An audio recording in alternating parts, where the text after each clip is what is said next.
اور کئی لوگ ایسے ہیں کہ ماشاءاللہ ہیں بھی کروڑوں پتی اور اگر پوچھیں تو قرضے بھی کروڑوں کے ہیں. تو برکت ایک الگ چیز ہے. ہمیں ایک مرتبہ رشیا کی ایک ریاست میں جانے کا موقع ملا تو صاحب خانہ نے بکری ذبح کی اور اس کو انہوں نے بھون کے سامنے رکھ دیا. بھونی ہوئی بکری جو ہوتی ہے آپ کو پتہ ہی ہے چربی بھی ساتھ ہو تو عجیب ہوتی ہے. خیر جب کھانے کا وقت آیا تو ہم نے دیکھا کہ جن برتنوں میں انہوں نے وہ رکھا ہوا تھا نا گوشت، وہ نیچے چربی پگھلی ہوئی تھی اور چربی ساتھ بھی لگی ہوئی تھی. تو ہم تو جی اس میں سے کھانے لگے، بڑا دیکھ کے یہاں چربی نہیں، بڑا بچ کے سنبھل کے تھوڑا سا لیا کہ بھائی زیادہ کولیسٹرول نہ ہمارا اندر چلا جائے. ہمارے پاس ایک وہاں کے مقامی بڑے میاں آ کر بیٹھ گئے اور اللہ کی شان کہ انہوں نے آ کے کھانی ہی چربی شروع کر دی. بڑے میاں ان کی بھویں بھی سفید اور ماشاءاللہ وہ چربی اٹھا رہے ہیں اور چربی کھا رہے ہیں، چربی اٹھا رہے ہیں. اب 4-5 منٹ تو برداشت کیا، لیکن 4-5 منٹ کے بعد برداشت کرنا مشکل. ایک بندہ کھا ہی چربی رہا ہے. اور لطف کی بات کہ پھر انہوں نے چمچ پکڑی، چمچ بھری اس میں وہ جو پگھلی ہوئی چربی تھی اور پینی بھی شروع کر دی.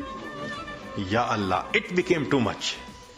تو میں نے ان کی طرف دیکھا اور میں نے بڑے میاں سے تعارف کیا. میں نے کہا کہ بڑے میاں آپ ٹھیک ہیں، خیریت سے ہیں؟ انہوں نے کہا میں ٹھیک ہوں، خیریت سے ہوں.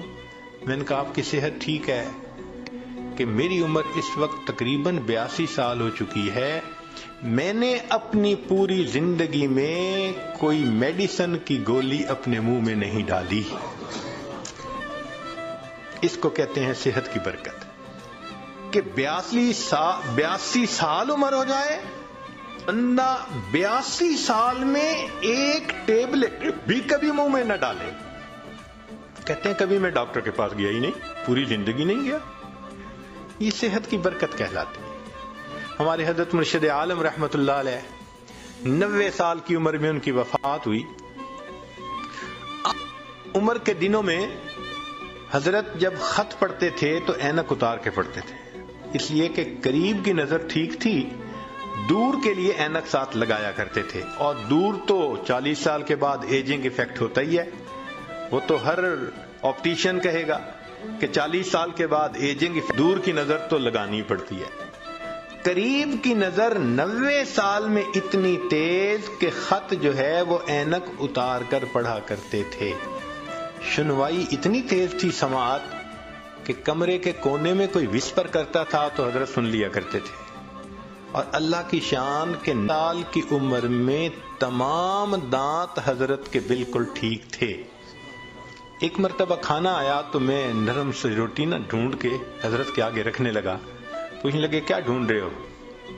میں نے کہا حضرت میں کوئی نرم سی روٹی آپ کے لیے ڈھونڈ رہا ہوں. فرمایا میرے دانتوں کو کیا ہوا ہے، دو مجھے کوئی کڑک روٹی.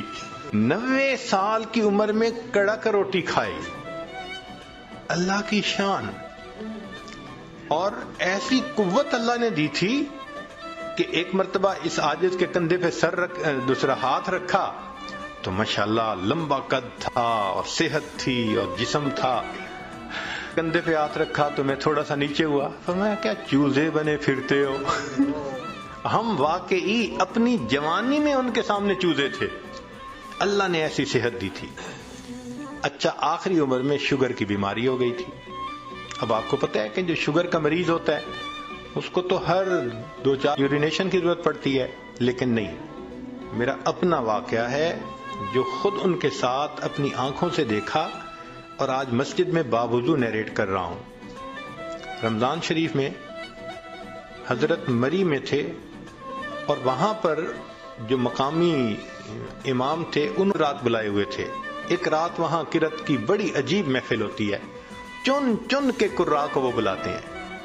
حضرت نے مغرب کے بعد کھانا کھایا اور وضو فرمایا، اور وضو کرنے کے بعد مجھے فرمانے لگے کہ بھائی جلدی جانا ہے تاکہ پہلی صف میں جگہ مل سکے، تو جلدی عشاء.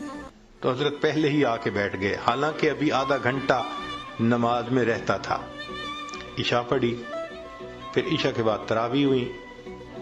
پھر تراویح پڑھنے کے بعد قرات شروع ہوئی تو میرا خیال تھا شاید تراویح پڑھنے کے بعد حضرت جائیں گے وضو تازہ کریں گے. میں نے ذرا ایک دو دفعہ چہرے کی طرف دیکھا کہ جانے کی نیت نظر آتی ہے، مگر نہیں، وہ تو پرسکون بیٹھے تھے. میں خاموش ہو گیا. اب قرات شروع ہوئی.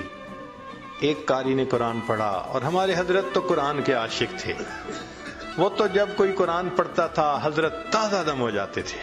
نے ان قراء کا قرآن سنا. اتنا پڑھنے والوں نے قرآن پڑھا کہ سحری کا وقت ختم ہونے میں 1 گھنٹہ باقی رہ گیا. تو اعلان ہوا مسجد میں کہ بھئی سب لوگوں کے لیے اجتماعی سحری کا بندوبست مسجد میں کیا گیا ہے. کہا گیا آپ لوگ اٹھیں اور اپنی سحری کھا لیں. تو میں نے حضرت کی طرف دیکھا کہ بھئی اب تو کمرے میں جائیں گے وضو کرنے کے لیے، رات ہی گزر گئی. تو میں نے پوچھا حضرت وضو فرمائیں گے؟ تو میں اس کا مطلب تھا کہ نہیں کرنا. میں چپ ہو گیا. حضرت نے وحید میں سحری کھائی. اب کھانا کھانے کے بعد تو نوجوان لوگوں کو جانا پڑتا ہے بیت الخلاء میں. تو جب کھانا کھا لیا تو پھر میں ذرا قریب ہوا. حضرت وضو تازہ فرمائیں گے؟ میری طرف دیکھ کے فرمایا میرا وضو کوئی کچا دھاگا ہے. یہ الفاظ کہے میرا وضو کوئی کچا دھاگا ہے. خاموش ہو گیا. اب فجر کا وقت ہو گیا تو اس عاجز کا خیال تھا کہ بس حضرت فجر پڑھیں گے اور فوراً چلے جائیں گے. حضرت نے فجر کا سلام پھیرا اور ممبر کے اوپر آ کر بیٹھ گئے اور کہا حضرات کو کہ ساری رات تم نے مجھے قرآن سنایا ہے، اب میں تمہیں قرآن سناؤں گا. اور حضرت کا درس قرآن تو عجیب ہوتا تھا. فجر کے بعد اس کو مس نہیں ہونے دیتے تھے. پھر میرے دل میں خیال آیا کہ بھئی جیسے رمضان شریف میں مختلف مسجدوں میں تعلیم کی 5 منٹ کی، 10 منٹ کی، 4 منٹ کی، تو اس طرح حضرت تھوڑا سا درس دے دیں گے. مگر حضرت تو سبحان اللہ قرآن کی آیتیں پڑھ رہے ہیں اور جذبے میں ایسے تھے کہ فرمایا تم سب علماء قراء ہو، مجھے ترجمہ کرنے کی کوئی ضرورت نہیں. بس ایک آیت پڑھ رہے ہیں اور اس مضمون کی دوسری آیت پڑھ رہے ہیں اور پھر تیسری آیت پڑھ رہے ہیں، پھر چوتھی آیت پڑھ رہے ہیں. آیتیں ہی آیتیں پڑھتے جا رہے تھے. حضرات علماء حیران تھے کیا الہامی مضمون بیان ہو رہا ہے. لو جی حضرت نے اتنا لمبا بیان کیا کہ اشراق کا وقت ہو گیا. پھر سب نے اشراق کی اور حضرت اشراق کے بعد کمرے میں آئے اور آپ نے وضو تازہ کیا. 90 سال کی عمر، شوگر کا مریض، درمیان میں کھانا بھی کھایا اور مغرب کے بعد کے وضو سے حضرت نے اشراق کی نماز پڑھی. اس کو کہتے ہیں صحت کی برکت. یہ برکت عجیب چیز ہے. جس چیز میں